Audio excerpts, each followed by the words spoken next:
there is a kind of silence that follows humiliation, not the comfortable silence of a summer evening or the peaceful silence of a sleeping house, but a brittle, glass-edged silence that presses against the chest and makes a person acutely aware of every breath they are taking.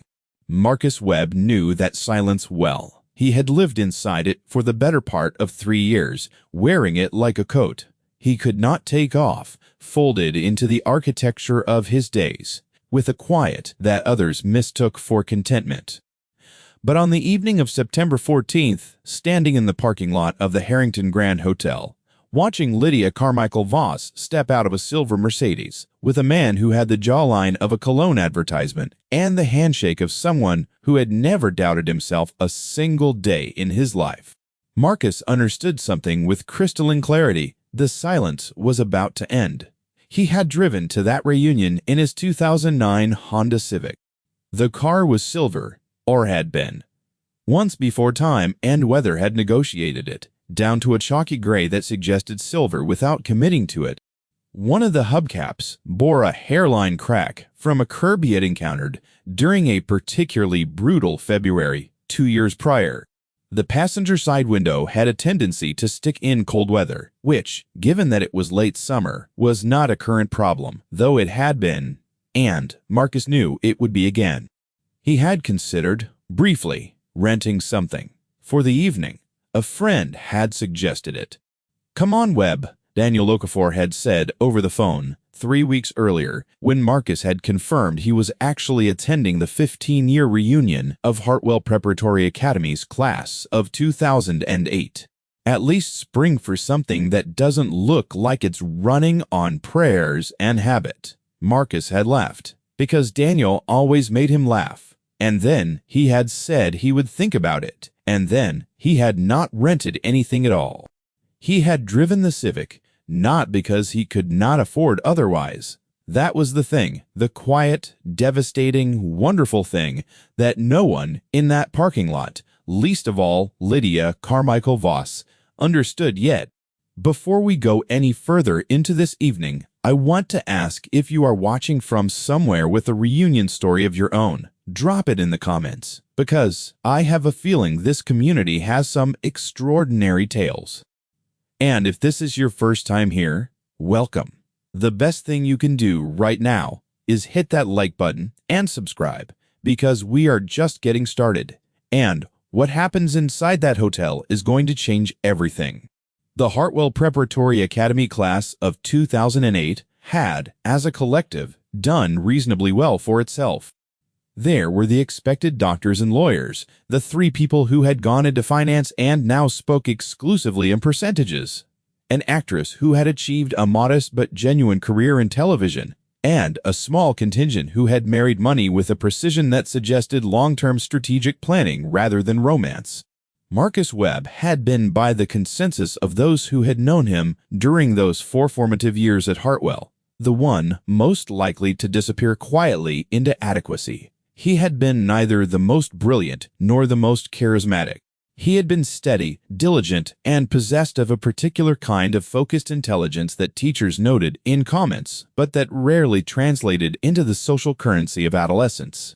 He had been Lydia's boyfriend for the final 2 years of high school, and then, briefly, in the early years of college, before she had looked at the trajectory of his ambitions and found them, in her word, modest. She had not been entirely wrong at the time. After Hartwell, Marcus had attended a state university on a partial scholarship, studied software engineering, and graduated into a job market that was still exhaling from the 2008 financial crisis. He had worked for 3 years at a mid-sized technology firm in Cincinnati, learning the precise architecture of systems that most people use without ever thinking about. The invisible infrastructure of digital commerce, the plumbing behind the elegant facades of applications that billions of people open on their phones every morning. During those years, he had driven a used car, lived in a modest apartment, and sent money home to his mother in Cleveland, who had been widowed in the year Marcus turned 22, and who had the particular dignity of a woman who would never ask for help, but would accept it if it arrived, packaged as love. He had met Vanessa Osei at a conference in Chicago in 2012, and they had married the following year in a ceremony that was small, warm, and so genuinely joyful that several guests wept at things they could not quite articulate afterward. Marcus and Vanessa had founded TerraPath Solutions in 2014, a supply chain optimization company that used machine learning algorithms to reduce waste and inefficiency in mid-market logistics networks. It was not a glamorous description. It did not make people's eyes light up at cocktail parties. When Marcus had explained it to Lydia's mother at a brief, awkward grocery store encounter in 2016, the woman had nodded with the polite incomprehension of someone waiting for the conversation to find a more interesting gear. But the thing about invisible infrastructure, the thing Marcus had understood from his very first years in software engineering, was that invisible did not mean unimportant. Invisible, done correctly, meant essential. And essential, done correctly, eventually meant something else entirely. TerraPath had grown steadily, then sharply, then in the kind of accelerating curve that makes venture capitalists recheck their spreadsheets to confirm they are reading the numbers correctly. By 2019, they had 200 employees. By 2021, facing a global supply chain crisis that made the solutions TerraPath provided not merely useful, but urgently, desperately necessary, they had 460. Marcus and Vanessa had taken on a Series B funding round in 2020 that valued the company at $280 million. The board had been discussing an initial public offering for 18 months. The bankers had been circling for longer than that.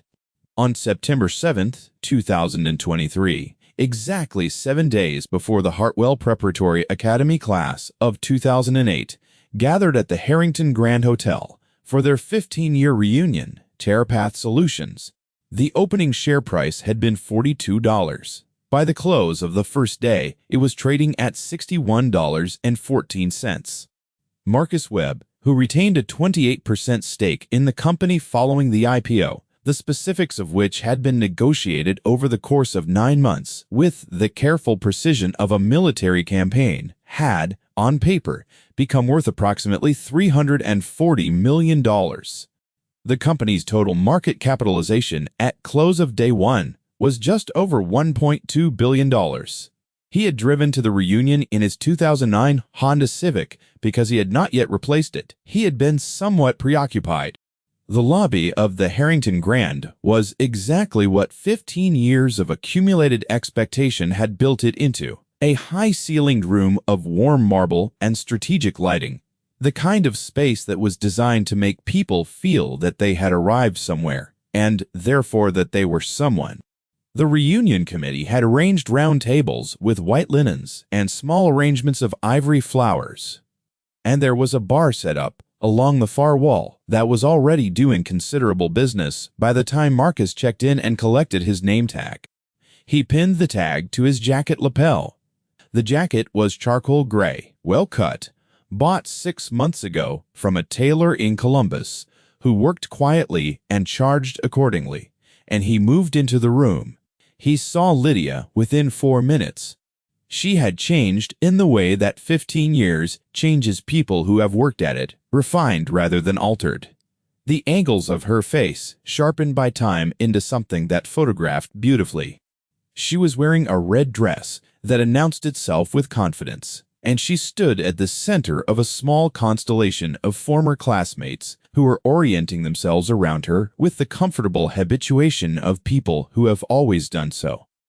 The man from the parking lot, the jawline, the handshake, stood beside her, one hand resting on the small of her back, with the practiced ease of a man who has never been required to earn his position in a room. Marcus recognized 2 of the people in Lydia's orbit, Serena Park and Todd Whitfield, both of whom had been in the social tier just below Lydia's at Hartwell, which meant they had spent 4 years in the comfortable warmth of proximity to her and had apparently continued the arrangement into adulthood. He did not approach. He found Daniel Okafor at the bar instead, and they embraced, with the genuine warmth of two men who had maintained a friendship across distance and time because they had both decided it was worth the effort. "You actually came," Daniel said, holding Marcus at arm's length to inspect him with theatrical disbelief. "In the Civic?" "In the Civic," Marcus confirmed. Daniel laughed, shook his head, and handed him a drink. "She's already holding court over there," Daniel said, with the careful neutrality of someone who has rehearsed the phrasing. "Married some guy named Preston Voss. He does something in commercial real estate." "He looks like he does something in commercial real estate," Marcus said. "The car," Daniel said. He paused meaningfully. "Marcus, the car is fine."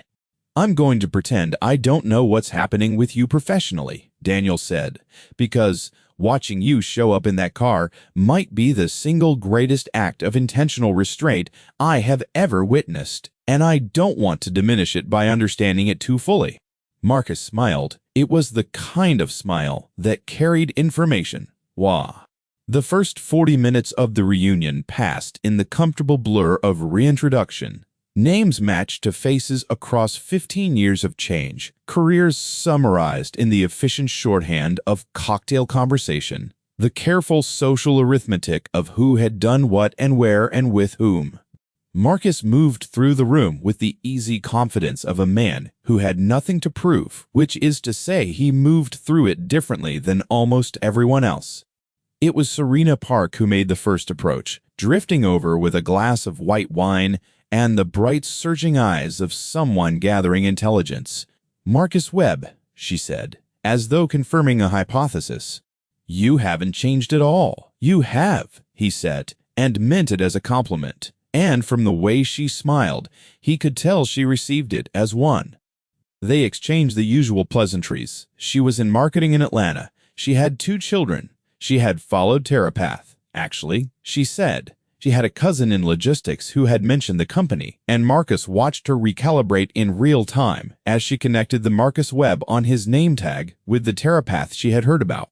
And then, with the news that had been in the business press for the past week, and then she said, a little more carefully than before, "I heard congratulations are in order." "Thank you," he said simply. She drifted back toward Lydia's orbit 20 minutes later, and Marcus understood that information was now moving through the room, in the particular way that information moves through rooms full of people who have spent 15 years measuring themselves against each other. But Lydia got there before the information did. She crossed the room toward him at the 45-minute mark, Preston Voss, in attendance, wearing the expression of a woman performing a generosity. She does not particularly feel, but considers socially mandatory. "Marcus," she said, and her voice carried the warm condescension of someone greeting a pet they have always been a little allergic to. "I was wondering if you'd actually show up." "Here I am," Marcus said. "You look," she paused, measuring. "The same. Very much the same." Preston extended his hand. "Preston Voss, Lydia's told me about you." The implication in his tone was that whatever Lydia had said had been sufficient to explain everything. The man before them, the context, the appropriate level of interest to assign the situation. "All good things, I hope," Marcus said, and his voice was perfectly, infuriatingly pleasant. "We saw you pull in earlier," Lydia said, and here it was, the thing she had been holding like a card she had already decided to play. "We were arriving at the same time." Is that still the same car? Wasn't that the car you had when we were in college?" "Similar vintage," Marcus said. Preston made a sound that was technically a laugh. "Loyal to your vehicles," he said. "Respect." The word respect, deployed in that particular tone, is one of the most efficient delivery systems for its opposite. "I actually thought about upgrading," Marcus said. "I've been a little busy this week." Neither of them asked what he had been busy with. This was the first of several mistakes they would make that evening, and in the context of this story it was the most consequential, because it meant they would not know, not yet, Not for another 20 minutes, during which time Lydia would do the thing that sealed what was coming with a kind of perfect finality. "We just got back from Tuscany," she was saying. "Preston had a villa rental contact there," she explained. "A particular region, a particular property, a particular level of everything." The story was not directed at Marcus so much as performed in his general direction, and Todd Whitfield, who had materialized at some point, was providing the appreciative reactions that the story seemed to require. "And the Porsche is in for service this week," Lydia continued, pivoting back with the smooth ease of someone who has practiced these transitions, "which is why we were actually in the Mercedes tonight. I told Preston the Porsche is the one I actually love, but the Mercedes has better seats for longer drives." "The problems of abundance," Daniel said from slightly behind Marcus, and his voice was so perfectly dry that Marcus had to take a sip of his drink to cover his expression. It was at this exact moment that Lydia looked past Marcus toward the window that faced the hotel parking lot, and something shifted in her face. A micro-expression of amusement that she did not entirely attempt to contain. "Is that yours?" she said. "Out there? The gray one?" Marcus turned, knowing what he would see. The Civic sat under a parking lot light in the middle of a row that also contained a Range Rover, 2 BMWs, a Cadillac Escalade, and a Porsche Cayenne belonging to someone else entirely who had parked it next to the Civic, with an accidental perfection of contrast that the universe seemed to have arranged specifically for this conversation. "That's mine," Marcus said. Lydia laughed. It was not a cruel laugh, technically. It had the shape of amusement rather than cruelty, which is sometimes worse, because it suggests that the subject of the laugh is not even worth the energy of genuine contempt, merely a minor source of entertainment, a light anecdote, something to describe later. "Oh, Marcus," she said, and in those 2 syllables she managed to compress 15 years of quiet assessment into a single, efficient verdict. "You always were so practical." Preston smiled beside her. The smile said everything the word respect had said. 20 minutes earlier, and Marcus. Marcus looked at the car and then looked back at Lydia, and he smiled the same smile he had given Daniel at the bar. Patient, knowing something, waiting for the precise moment to let it arrive on its own. He did not wait long. Serena Park, who had been making her way back across the room with the focused trajectory of someone carrying news, reached the group with slightly heightened color in her face and the particular energy of a person who has just connected 2 separate pieces of information and cannot quite believe the result. "Marcus," she said, and her voice had shifted into something that was not quite deference, but was in the neighborhood. "I was just talking to Kevin Marsh. His firm apparently worked on your underwriting. Is it true? Terapath, this week." The room around them had not gone quiet. Rooms rarely do at the exact moment you would most like them to. But within the immediate cluster of Lydia, Preston, Todd, Daniel, and Serena, there was a recalibration of attention that functioned like a small, localized stillness. "Kevin's a good banker," Marcus said. Serena was already looking at Lydia with the involuntary expression of someone watching a slow-motion collision from a sidewalk. "His company went public on NASDAQ 7 days ago," she said. "Terapath Solutions. I was reading about it all week. I didn't connect the name." Lydia looked at Marcus. The laughter was still technically present in her face, but it had developed a structural uncertainty, the way a building develops uncertainty during an earthquake. The facade is still there, but something fundamental beneath it has shifted. "You went public," she said. It was not quite a question. "Last Monday," Marcus said. "September 7th. Terapath," Preston said, and the word landed differently now. He was a man in commercial real estate, which meant he was a man who understood numbers, who read business news, who had, almost certainly, seen the coverage of Terapath's IPO in at least one of the publications he skimmed over coffee in the mornings. The jawline was still architecturally impressive, but it had developed a stillness that suggested rapid internal processing. What does Terapath do? Todd asked, and he asked it in the tone of someone who has suddenly urgently realized they should already know this. Supply chain optimization, Marcus said. Machine learning applied to logistics efficiency for mid-market companies.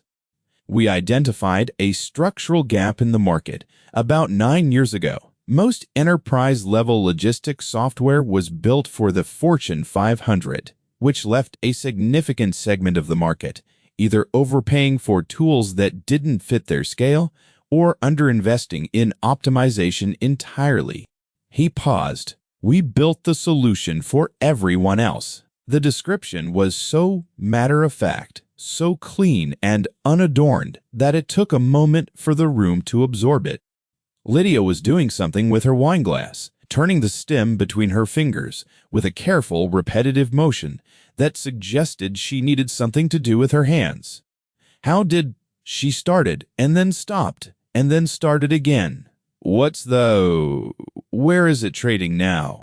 As of close of market on Friday, Marcus said, with the calm of a man reading from a document he had already memorized, $67.80 per share. The number settled into the conversation like a stone into still water, the ripples moving outward. You said you've been busy this week, Preston said, and his voice had undergone the most sophisticated transformation of the evening. It was attempting to sound, as it always had, casual and assured, but the foundation had eroded, and the structure knew it. This week has been somewhat eventful, Marcus agreed pleasantly. Lydia set her wine glass down on a nearby table. She did it carefully, with the deliberateness of someone managing their own physical responses. 15 years ago, at 22, she had looked at the quiet boy with the state university scholarship and the careful plans, and she had done the mathematics of future and found the sum wanting. She had moved on to better prospects, to men whose trajectories seemed more assured, whose ambitions spoke in louder and more legible language. And she had arrived here, at 33, in a red dress, in her husband's Mercedes, because the Porsche was in for service, to find that the mathematics she had done had been based on the wrong variables entirely. I didn't realize, she said finally, and the sentence stopped there, because she did not appear to know where to send it. No, Marcus said, not unkindly. Most people didn't. He excused himself shortly after, because he had seen across the room the arrival of a woman he had genuinely liked at Hartwell, a quiet, funny girl named Patience Ediemi, who had become a pediatric surgeon in Houston and who had sent him a genuinely warm, congratulatory text the morning of the IPO. He moved toward her without hurry, and he was aware, as he went, of the particular sensation of having arrived. Not at the Harrington Grand Hotel, not at the 15-year reunion of Hartwell Preparatory Academy's class of 2008, but at some internal destination that had been assembled across a decade of steady, invisible work. He was also aware that the evening was not finished. The dinner that followed the cocktail hour had the quality of a meal eaten on a moving train, everything around it in motion, perspective constantly adjusting, the landscape outside the window bearing no relationship to the landscape you had expected to see when you boarded. Marcus sat with Daniel and Patience and 2 other classmates he had liked, genuinely. Kevin Ashford, who was a documentary filmmaker based in Portland, and Amara Diallo, who taught environmental law at Northwestern, and they talked with the relaxed pleasure of people who had nothing to establish and everything to enjoy. Across the room, at a table that occupied the geographic and social center of the venue, Lydia's table. Something else was happening. Marcus was not watching directly. He did not need to. Daniel, whose peripheral awareness was practically operatic, provided a quiet running commentary that Marcus received with the composed attention of a man listening to a weather report for a country he no longer lived in. Preston is on his phone, Daniel murmured over the appetizer course. Has been for 6 minutes. He's probably checking NASDAQ, Kevin Ashford said, because Marcus had explained, briefly and without drama, the situation to the table, and the table had received it with the gratifying reaction of people who understood precisely what it meant. "Lydia is talking to the Hendersons," Daniel continued, very animated. "She keeps looking over here." Patience, who was a surgeon and therefore a woman with a precise relationship to facts, looked at Marcus directly. "How are you feeling?" she asked. It was the right question. It was the question that cut through the theater of the evening and went straight to the human interior of it, which is where things actually live. "Good," Marcus said, and considered it. "Genuinely good, a little strange, but mostly good." "The car was intentional," Daniel told the table. "The car was comfortable," Marcus said. "The car was a statement," Daniel said. "The car gets 41 miles to the gallon on the highway, Marcus. It has been a good car," Marcus said firmly, and the table laughed, and it was the best sound the Harrington Grand Hotel had produced all evening. It was near the end of the dinner, during the dessert course, that Preston Voss made his approach. He came alone, which Marcus noted as significant. It meant he had decided something, come to some internal conclusion about how this evening should be navigated, and he had decided to navigate it himself, rather than jointly. He pulled out the empty chair beside Marcus and sat in it with the careful ease of a man performing casual. "I want to apologize," Preston said, "if I came across as dismissive earlier." The car comment. That was Lydia. She didn't mean anything by it. She was just, "You don't need to apologize for your wife," Marcus said. "No, I know, but—" Preston paused. He was a man who was accustomed to having the resources to smooth things over after the fact, and he was attempting to deploy that resource now, but he had encountered an unexpected difficulty. Marcus did not appear to need smoothing over. He had not been ruffled. He was sitting at his table with his dessert, and his good friends, and his $340 million of net worth. And he appeared quite genuinely to be fine.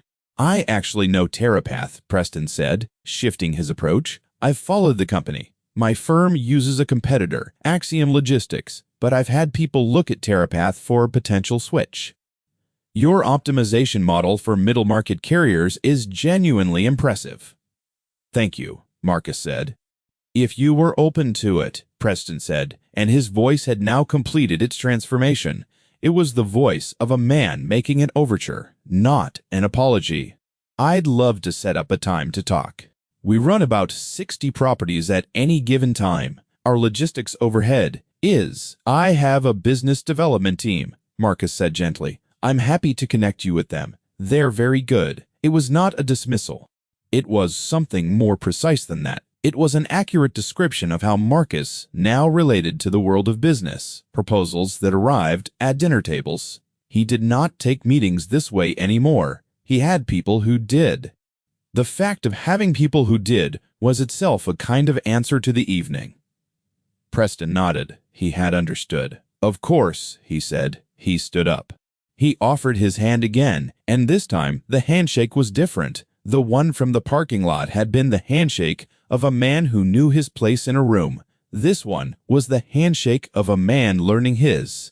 Lydia came to him later, not at the table, but near the entrance to the room, where Marcus was standing with his jacket on, preparing to leave, having said his farewells to Daniel and Patience, and Kevin and Amara, with the genuine warmth of a man who has had a good evening and knows it.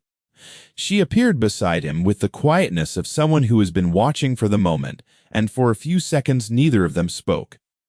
The room behind them was in the comfortable late stages of a gathering, voices lower, postures relaxed, the event settling into its final hour. "I was horrible to you," Lydia said finally. It was so direct that Marcus turned to look at her fully.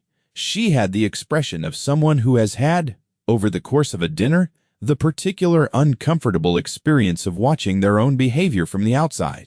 "When we were together," she continued, "at the end, I told you your ambitions were," I said, modest. "Do you remember that?" "I remember it. I was 22, and I thought I knew exactly how to read a person's future from their present," she said. "I was wrong." He looked at her for a moment. Lydia Carmichael Voss, in her red dress, at 33, at the 15-year reunion of a class they had both belonged to, offering him something that arrived far too late to change anything and yet was still, because he was who he was. Because he had been raised by his mother in Cleveland to receive honesty with the same grace you would want your own honesty received, worth acknowledging. You were 22, he said. We were both trying to figure out what we could see. From where we were standing, I hurt you. You did, he said simply, without softening it and without amplifying it. And then time passed, and I built something, and here we are. She seemed to want more from him, some additional element that she could carry away from the conversation, some absolution or some condemnation, something with more weight that she could define the evening by. But Marcus Webb, who had spent 9 years building invisible infrastructure into something that 340 million people's supply chains now depended on without knowing it, was not in the business of providing easy summaries of complicated things. Take care of yourself, Lydia, he said, and it was sincere, and it was complete, and it was the end of the conversation. He walked out of the Harrington Grand Hotel and across the parking lot to his 2009 Honda Civic, which was still sitting exactly where he had left it, patient and unpretentious under the parking lot light. He unlocked it, settled into the driver's seat, and sat for a moment before starting the engine. His phone showed 3 missed calls, 2 from Vanessa, 1 from the company's CFO, a meticulous man named Richard Cho who communicated exclusively through calls because he did not trust texts for anything of substance. There were 14 text messages. His phone had been on silent for the past 3 hours, which was one of the choices he had made for the evening, to be present in the room he was in, rather than in the room the phone wanted to construct around him. He called Vanessa first. "How was it?" she asked. And her voice had the particular warmth of someone who has been holding a quiet thought. "About you, instructive," he said. She laughed softly. Did they? They laughed at the car in the parking lot. A pause. Before or after, they figured out. Before. "Oh, Marcus." And then she laughed too, not unkindly, but with the full-bodied delight of a woman who has spent 9 years watching her husband operate with patient precision and knows exactly the kind of story she is about to hear in full when he gets home. "I'll tell you everything," he said. "I'm on my way." He started the car. The engine turned over with the reliable, unsentimental competence of an engine that has been well maintained for 14 years. The heater engaged. The radio came on, a station he had not changed in 2 years. A fact about himself he found neither embarrassing nor particularly revealing. He pulled out of the Harrington Grand parking lot and onto the road that would take him home, and he thought, briefly and with genuine feeling, about the 15-year-old version of himself who had arrived at Hartwell Preparatory Academy from a neighborhood that was not embarrassed about itself, and who had sat in a classroom full of people with cleaner shoes and more assured manners, and had understood, with the quiet certainty that would later become his professional signature, that the distance between where he was and where he intended to go was not a barrier. It was a blueprint. He had built according to the blueprint. He had done it step by step, with his wife beside him and Daniel on the phone and his mother proud in Cleveland, and 460 people at TerraPath showing up every day to do work that mattered, invisible and essential in the infrastructure of the world. And tonight, he had driven to his 15-year high school reunion in his 2009 Honda Civic, which got 41 miles to the gallon on the highway, and he had pinned on his name tag, and he had walked into the room, and he had let the evening unfold at exactly the pace it needed to unfold at, without performing, without announcing, without requiring anyone to see him correctly before he had a chance to simply be in the room with them. The car is not the man is not the car. These are things that everyone theoretically knows, and that most people, in practice, forget the moment they are standing in a hotel parking lot, counting what they can see. Marcus had learned something else. He had learned, In the grinding, beautiful, specific years of building something from nothing, that the most powerful things in the world are the things you cannot immediately see. The algorithm optimizing 1,000 freight routes simultaneously. The principle that holds a relationship together across the hard years. The determination working steadily in the interior of a person, day after day, without announcement. TerraPass Solutions had gone public at $42 a share and closed its first week at $67.80. That was visible now. It was in the financial press and on the NASDAQ ticker, and in the text messages accumulating on his phone. Everyone could see it. But the part that mattered, the 9 years of precise, stubborn, joyful construction, that part had always been invisible. It had been invisible while Lydia Carmichael turned into Lydia Carmichael Voss and chose a man with a better jawline. It had been invisible while Preston Voss was putting together real estate deals that made money in ways that everyone understood and applauded immediately. It had been invisible while the Hartwell Preparatory Academy class of 2008 dispersed and reconvened and told each other their stories in the warm light of a hotel ballroom. Invisible, as Marcus had always understood, does not mean absent. It means working quietly and completely in the space beneath the surface, building toward the moment when it simply becomes too large to miss. He had simply waited for the moment. He had let it come to him.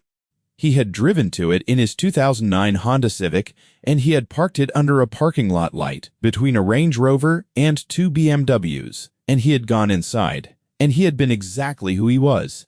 There is a particular kind of victory that does not require celebration, does not require witnesses, does not require the acknowledgement of the people who doubted you. It lives entirely in the quality of your own knowing. Marcus Webb drove home through the September night with that victory riding quietly in the passenger seat, not triumphant, not gloating, simply present, simply his, built from everything he had ever decided to be patient about.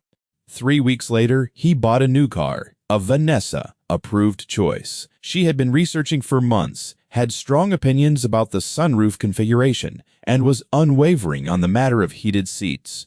It was elegant, beautifully engineered, and entirely suited to where he was now. He donated the Civic to a program that refurbished vehicles for working families who needed reliable transportation. He cleaned it out himself, took a moment in the driveway to rest his hand on the roof with the brief, genuine gratitude of someone saying farewell to something that served faithfully and without complaint for a long time. The hubcap with the hairline crack, the passenger window that stuck in cold weather, the radio station. He had not changed in 2 years. He thanked it quietly. He handed over the keys.